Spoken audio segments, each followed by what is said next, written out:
दुनिया में कामयाबी कभी भी कहीं भी यूं ही नहीं मिलती, लेकिन जो लोग अपने सपने को पूरा करने की ख्वाहिश रखते हैं उन्हें उनके रास्ते खुद ही आसान लगने लगते हैं। सफलता के रास्तों पर चलते चलते ऐसी कई मुसीबतें आती हैं, लेकिन जो इन सब से परे अपने मंजिल को अपना सब कुछ मान ले उसे संघर्षों के सामने घुटने टेकने नहीं पड़ते।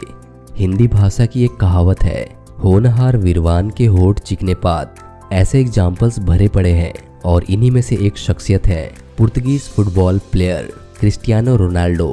Cristiano Ronaldo real Madrid football club के लिए खेलते हैं और वे पुर्तगाल के नेशनल फुटबॉल टीम के कैप्टन भी हैं। उन्होंने ये इतिहास रचा जबकि उनके पिता महज एक माली का काम करते थे। क्रिस्टियानो का जन्म 5 फरवरी 1985 को फुंचाल पुर्तगाल में हुआ था।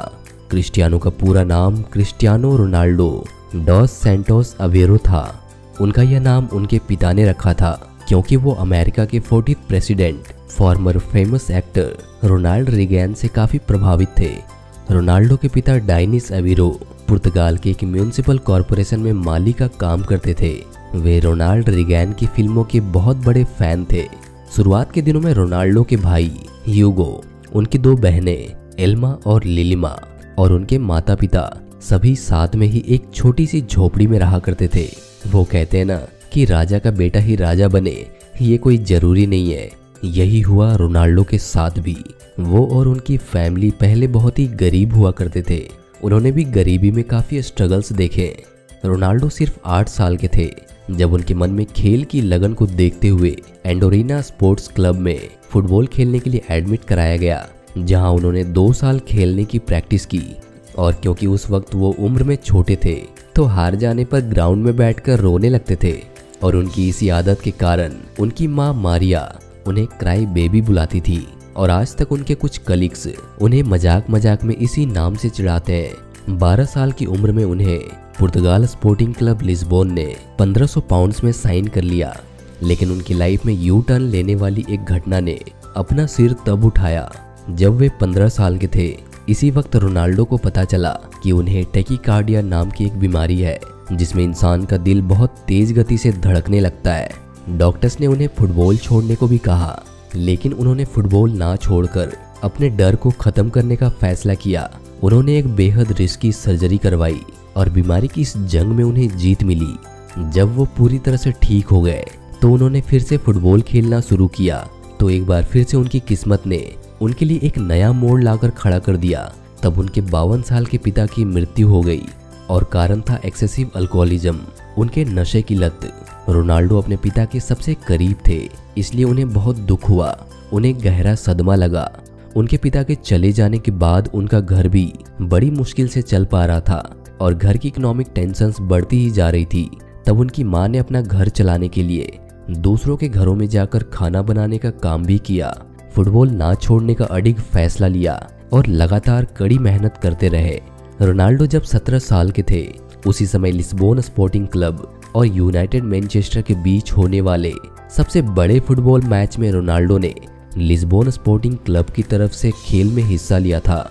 इस मैच में खेल के प्रति रोनाल्डो के डेडिकेशन को देखकर यूनाइटेड मैनचेस्टर के एलेक्स फर्ग्यूसन ने रोनाल्डो को $17 मिलियन की एक बहुत बड़ी रकम देकर अपनी टीम के लिए खरीद लिया। अब तक की इंग्लिश फुटबॉल की हिस्ट्री में किसी भी यंग फुटबॉल प्लेयर को इससे पहले इतना बड़ा कॉन्ट्रैक्ट कभी नहीं मिला था। So yes, he was a lucky man. Ronaldo ने अगस्त 2003 से लेकर मई 2009 तक यूनाइटेड मैनचेस्टर की टीम में खेलने के साथ ही 196 मैचों में 84 गोल्स किए। आने वाले समय के 2009 में रियल मैड्रिड फुटबॉल क्लब ने रोनाल्डो को $132 मिलियन देकर अपनी टीम का हिस्सा बना लिया और उनके साथ 2009 से लेकर 2015 तक के लिए ये कॉन्ट्रैक्ट साइन किया। लेकिन उसी कॉन्ट्रैक्ट को आगे बढ़ाकर रोनाल्डो को 1864 करोड़ की एक बहुत बड़ी रकम दी गई। इस डील के साथ रोनाल्डो दुनिया में फुटबॉल के इतिहास के सबसे बड़े, सबसे अमीर फुटबॉलर बन गए, क्योंकि आज तक किसी फुटबॉल प्लेयर को इतनी बड़ी रकम नहीं दी गई थी। रोनाल्डो आज भी रियल मैड्रिड फुटबॉल टीम के कैप्टन हैं और आज तक अपने खेल के बदौलत सभी का दिल जीतने में कामयाब भी हुए हैं। एक समय था जब रोनाल्डो अपने पूरे परिवार के साथ एक छोटी सी झोपड़ी में रहा करते थे, लेकिन आज के समय में उनका खुद का घर एक बहुत बड़ा करोड़ों का बंगलो, करोड़ों की गाड़ियां और महंगे ब्रांड्स की चीजें हैं। आज उनके पास प्रॉपर्टी के नाम पर एक बहुत बड़ा कैपिटल है और मौजूदा समय में वे हाईएस्ट पेड प्लेयर बन चुके हैं। लेकिन यारो, इसके अलावा भी इंसान की अपनी कोई लिमिटेशंस होती हैं। रोनाल्डो सिर्फ अपनी जेब भरने में नहीं लगे हैं, बल्कि वो सोशल वर्क्स में भी काफी ज्यादा एक्टिव है। एक बार उन्होंने एक 10 महीने की बच्ची को बचाने के लिए $5 मिलियन डोनेट कर दिए थे ताकि उसका इलाज अच्छे से हो सके। वे हर साल 2 बार अपना ब्लड भी डोनेट करते हैं ताकि उससे किसी की जान बचाई जा सके। और दोस्तों, खास बात तो ये है कि स्पेशली ब्लड डोनेशन के लिए ही रोनाल्डो ने अपने शरीर पर कहीं भी कोई टैटू नहीं बनवाया। इन सब के अलावा भी वे अपनी पूरी कमाई का कुछ हिस्सा समाज सेवा में लगाते हैं। वे एक बहुत ही अच्छे बास्केटबॉल प्लेयर भी है और सबके चहेते फुटबॉल प्लेयर भी। तो आप क्या सोच रहे हो? प्रॉब्लम्स तो हर किसी के साथ होती है, लेकिन ये आपके ऊपर डिपेंड करता है कि उन प्रॉब्लम्स का सामना करने के लिए आप कितने तैयार हैं और आप कितना एफर्ट लगा पा रहे हैं। एक महान व्यक्ति से ज़्यादा हम अपनी चैलेंजिंग सिचुएशन से ही सीखते हैं, क्योंकि यही वो समय होता है जब हमारी कैपेसिटीज़ और स्ट्रेंथ की पहचान होती है। तो दोस्तों, ये थी क्रिस्टियानो रोनाल्डो की मोटिवेशनल लाइफ जर्नी। उम्मीद करता हूँ कि आपको यह वीडियो पसंद आया होगा, और अगर पसंद आया है तो प्लीज़ एक लाइक कर दें और अपने दोस्तों के साथ शेयर भी कर दें। और अगर आप ऐसे ही मोटिवेशनल स्टोरीज देखना चाहते हैं तो हमारे चैनल को सब्सक्राइब करना ना भूलें। मिलते हैं फिर से एक नई वीडियो के साथ, तब तक के लिए शब ब खैर।